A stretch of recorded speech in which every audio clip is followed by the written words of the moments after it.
بسم اللہ الرحمن الرحیم۔ السلام علیکم۔ 16 اگست کا آغاز ہو گیا ہے، اتوار کے دن کا۔ عمران خان صاحب کے کیسز منگل کے لیے سماعت کے لیے مقرر ہو چکے ہیں، اور حیران کن طور پر اور غیر معمولی بات یہ ہے کہ عمران خان صاحب کے اس بار کیسز سپریم کورٹ کے آزاد ججز کے سامنے لگے ہیں۔ اس سے پہلے جسٹس جائیہ خان جو ہیں وہ جب بھی عمران خان کے انہوں نے کیسز لگائے ہیں تو انہوں نے قاضی فائز عیسیٰ کے نقش قدم پر چلتے ہوئے، بلکہ قاضی فائز عیسیٰ سے بھی 2 قدم آگے جا کے انہوں نے اپنے سامنے لگائے یا ان ججز کے سامنے لگائے جن کے بارے میں سب کو پتہ ہے کہ وہ کس طرح کے فیصلے دیتے ہیں۔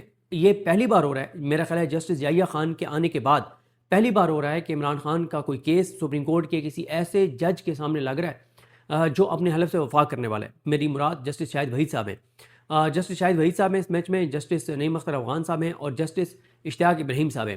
اچھا، جسٹس شاہد وحید اپنے حلف سے وفا کرنے والے جج، ایک فیصلہ بھی ان کا سپریم کورٹ میں ایسا ہمارے سامنے نہیں ہے عام کیسز میں جس کے بارے میں ہم یہ کہہ سکیں کہ یہاں پہ انہوں نے اپنے حلف سے غداری کی ہے۔ تمام ان کے فیصلے جو ہیں وہ زبردست ہیں۔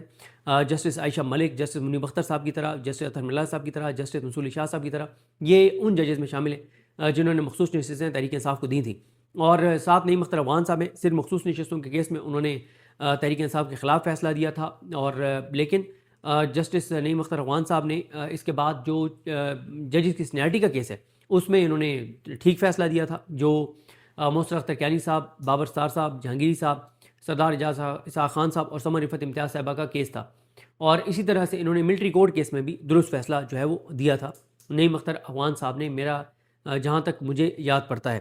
بہرحال ایک ان کا فیصلہ ہے جس میں بڑی انہوں نے مایوس کیا۔ اس کے علاوہ جن بینچز میں بیٹھے تو وہاں پہ انہوں نے درست جو ہے وہ فیصلے کیے۔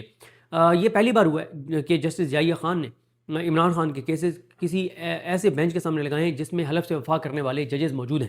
اشتیاق ابراہیم صاحب نے ابھی تک کوئی ایسا کنٹروورشل فیصلہ نہیں دیا جس کو آپ کہہ سکیں کہ انہوں نے اپنے حلف سے غداری کی ہے، کیونکہ اس سے پہلے جسٹس جائیہ خان قاضی فائز عیسیٰ کے نقش قدم پر چلتے ہوئے ان ججز کے سامنے یا اپنے سامنے یا ان ججز کے سامنے کیسز لگاتے رہے جن کا سب کو پتہ ہے کہ وہ کس طرح کے عمران خان کے خلاف فیصلے دیں گے اور کیوں دیں گے، سب کو، پورے پاکستان کو پتہ ہے۔ اب سوال یہ ہے کہ یہ درخواستیں تو 2 ہیں، ایک عمران خان صاحب سے ملاقاتوں کا کیس ہے اور ایک عمران خان صاحب کی ہاسپٹل منتقلی کا کیس ہے۔ اب دیکھنا یہ ہے کہ کیا یہ کوئی غیر معمولی فیصلہ دے سکتے ہیں ججز۔ اچھا، یہ بھی ہے کہ اگر دے بھی دیتے ہیں تو کیا اس پہ عمل درآمد ہوگا، یہ وہ سوالات ہیں جن کا ظاہر ہے منگل کو پتہ چلے گا، لیکن اس حد تک آپ یہ کہہ سکتے ہیں کہ یہ بہت ہی غیر معمولی ہے کہ جسٹس جائیہ خان نے پہلی مرتبہ عمران خان صاحب کے کیسز جب سے وہ کرسی پر بیٹھے، اور میں نے آپ کو بتایا نا کہ وہ قاضی فائز عیسیٰ سے بھی 2 قدم آگے گئے ہیں، وہ چیزیں جو قاضی فائز عیسیٰ بھی نہیں کر سکا تھا وہ جسٹس جائیہ خان کے دور میں ہم نے دیکھی ہیں۔ تو اب منگل کو کیا ہوگا، امید بہرحال تحریک انصاف کے وکلا کے اندر ایک پیدا ہو گئی ہے کہ کوئی غیر معمولی آرڈر بھی آ سکتا ہے، کوئی درست فیصلہ بھی آ سکتا ہے، ورنہ اس سے پہلے تو یہ ہوتا تھا کہ ہم ڈسکس ہی نہیں کرتے تھے، کہ پتہ ہوتا تھا کہ کیس لگے محمد علی مظہر کے پاس، شاہد بلال حسن کے پاس، مسرت ہلالی کے پاس، جسٹس جائیہ خان کے پاس اور اس طرح کے ججز کے پاس جب کیس لگتا تھا تو آئینی بینچ تو آئینی عدالت تو پوری کی پوری حاجی امین سے لے کے اور جج ارشد شاہ تک، وہ تو پوری عدالت ہی ایسی ہے کہ ادھر تو کوئی بھی کیس لگ جائے تو آپ یہ سوچ بھی نہیں سکتے کہ وہاں پہ کوئی مختلف فیصلہ آئے گا۔ اور ایسا نہیں کہ میں کہہ رہا ہوں، جو اس نظام کے قریب رہنے والے ہیں، جو وہاں کی خبریں آ کے اور سب کو بتاتے ہیں، تو وہ ہمیشہ یہ کہتے ہیں کہ آئینی عدالت وہی فیصلہ کرے گی جو فیصلہ ہونا ہے۔ تو اس لیے اب اچھا، میں آپ کو بتاؤں کہ 27 کے حوالے سے سوشل میڈیا پہ چند لوگ جو مرضی کہیں، لیکن نظام کے اندر میں آپ کو مسلسل بتا رہا ہوں کہ خوف ہے۔ خوف اس لیے ہے کہ ایک تو آپ نے دیکھا کہ خیبر میں سہیل آفریدی گئے، لوگ نکلے، اسلام آباد وہ آئے، لوگ نکلے، 5 اگست کو پورے ملک کے اندر تحریک انصاف نے ایکٹیویٹیز کی، اور میں آپ کو مسلسل یہ عرض کر رہا ہوں کہ 90% M N As, M P As اور ٹکٹ ہولڈرز نہ 5 اگست کو نکلے، نہ 13 اگست اور 14 اگست کی درمیانی رات نکلے۔ 90% پی ٹی آئی کا عام ورکر نکلا ہے، اور یہ ضرور حیران کن ہے کہ تحریک انصاف نے ان M N As, M P As, ticket holders کے خلاف، سینٹرز کے خلاف کوئی تنظیمی کارروائی نہیں کی، جو نہ 5 اگست کو نکلے، نہ 13 اور 14 اگست کی درمیانی رات نکلے، نہ اسلام آباد ہائی کورٹ وہ آئے، نہ پھر نہ جمعرات کو جب اڈیالہ کے باہر بلایا گیا تھا، نہ وہاں پر آئے تھے۔ تو ان کے اوپر کوئی بات نہیں کرتا، اور سارا فوکس اس سہیل آفریدی کے اوپر ہے، کچھ اکاؤنٹس کا، جو سہیل آفریدی بہرحال یہ ان پہ تنقید، ایک جائز تنقید ہو سکتی ہے، ہر ایک کے اپنے آرگومنٹس ہیں کہ 27 تاریخ بہت لیٹ دے دی ہے، لیکن چلے وہ اسٹریٹ موومنٹ تو کر رہے ہیں، نکلے ہوئے تو ہیں، اور آج وہ بنو جا رہے ہیں تو وہاں بھی آپ دیکھیں گے کہ وہاں بھی لوگ نکلیں گے۔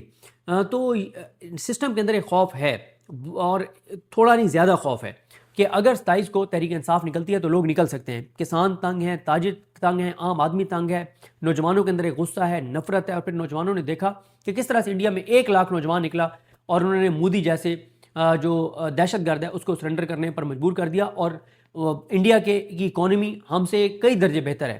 وہاں پہ کے انڈیکیٹرز آپ دیکھیں وہ پاکستان سے بہت بہتر ہیں. اس کے باوجود مودی جیسے دہشت گرد کو سرنڈر کرنا پڑا 1 لاکھ نوجوانوں کے سامنے. تو پاکستان کے اندر بھی نوجوانوں کو اس بات کی ریئلائزیشن ہے. اور مسئلہ یہ نہیں ہے کہ لوگ نکل نہیں سکتے. خوف ہے, 26 نومبر کا خوف ہے, ڈی چوک کا خوف ہے, جو جہاں جہاں واقعات ہوئے وہ آپ کو پتہ ہی ہیں. لیکن لوگ نکل سکتے ہیں, لوگ نکل سکتے ہیں اگر کوئی نکالنے والا ہو. تو یہ ڈر ہے کہ کہیں ایسا نہ ہو کہ یہ مومنٹم جس طرح کا بن رہا ہے اس دن اگر لوگ نکل آئے, کیونکہ پہلے نومبر میں بھی ان کی مس کیلکولیشن تھی, یہ سمجھتے رہے کہ نہیں نکلیں گے لوگ, لیکن لوگ نکل آئے. تو بہرحال اس میں اچھا میں ایک چیز اور بتاؤں گا. اب ایک نیا شوشہ چھوڑا گیا جس میں پی ٹی آئی کے اپنے حامی بھی کچھ شروع ہوئے ہیں کہ جی 28ویں ترمیم پہ نا تحریک انصاف ووٹ دے سکتی ہے. مطلب کوئی بات کرنے والی کریں. کوئی تصور کر سکتا ہے کہ عمران خان کی اجازت کے بغیر تحریک انصاف یہ فیصلہ کر سکتی ہے کہ تحریک انصاف 28ویں ترمیم کو ووٹ ڈال دے؟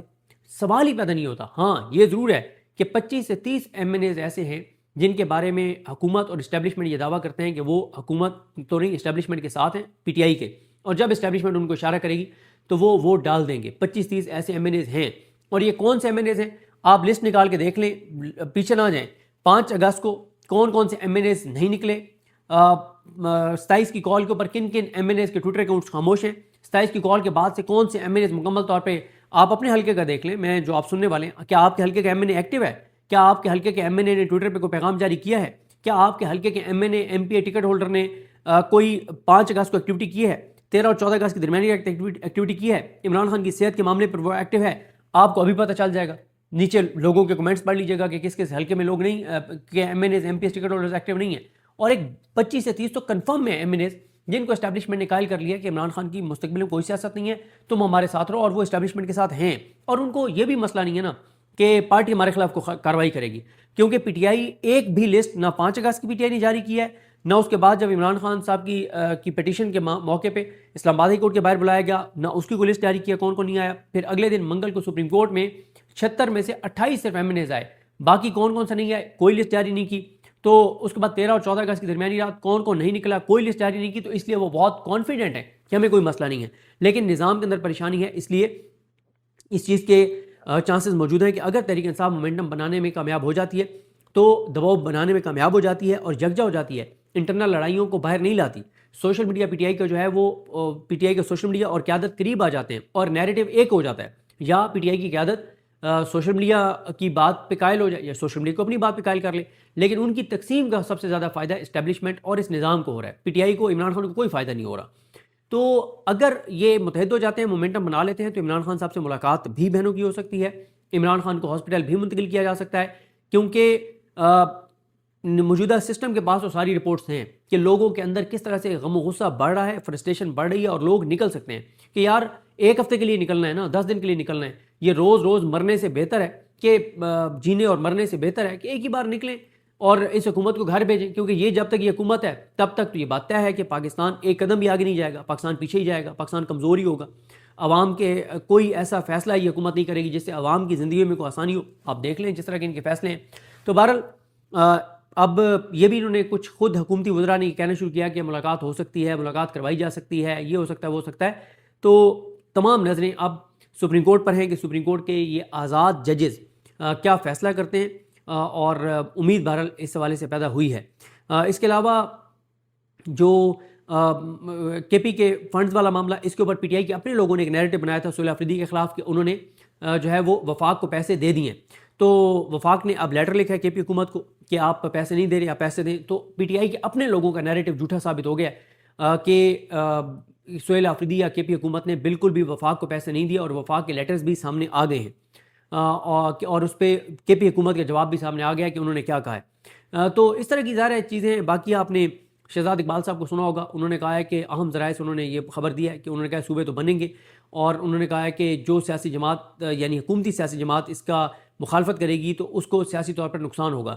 باقی جو ایمان مزاری صاحبہ اور ہادی علی چٹھا صاحب کا کیس بھی سپریم کورٹ کے آزاد ججز کے سامنے لگ گیا ہے. کچھ اب میں ویسے کئی بار حیران ہوتا ہوں ابھی میں میاں نواز شریف کے کچھ بیانات آپ کے سامنے رکھتا ہوں.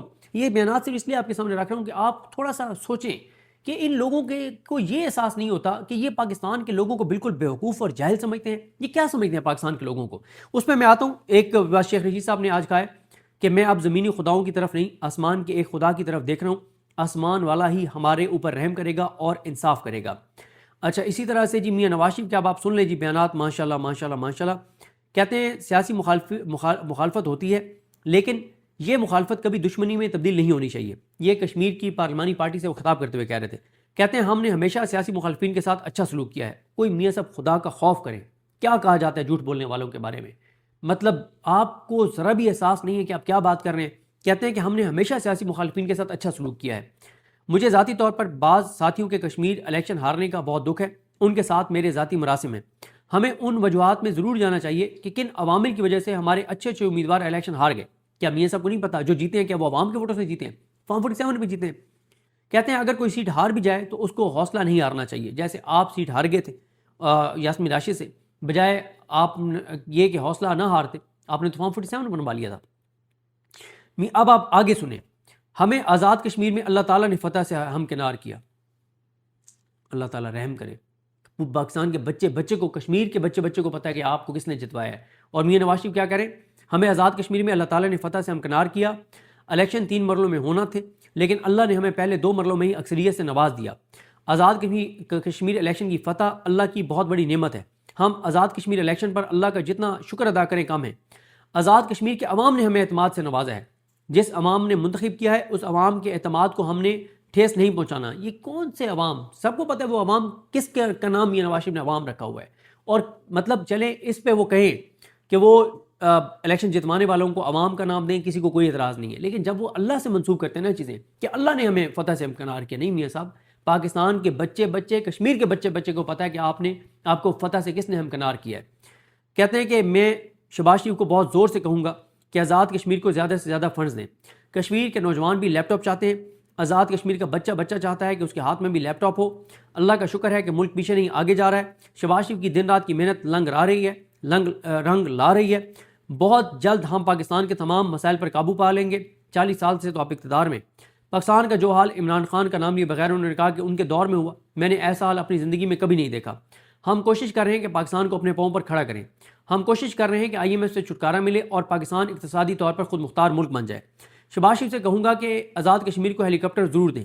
نواز شریف نے شہباز شریف کو کہا ہے کہ جو نون لیگ کا نیا وزیر اعظم بن رہا ہے اس کو ہیلی کاپٹر آپ نے ضرور دینا ہے. کیونکہ وہ کہتے ہیں کہ وزیر اعظم آزاد کشمیر کے لیے ہیلی کاپٹر کا ہونا بہت ضروری ہے تاکہ وہ اپنے لوگوں کے پاس بر وقت پہنچیں اور عوام میں گھل مل جائیں.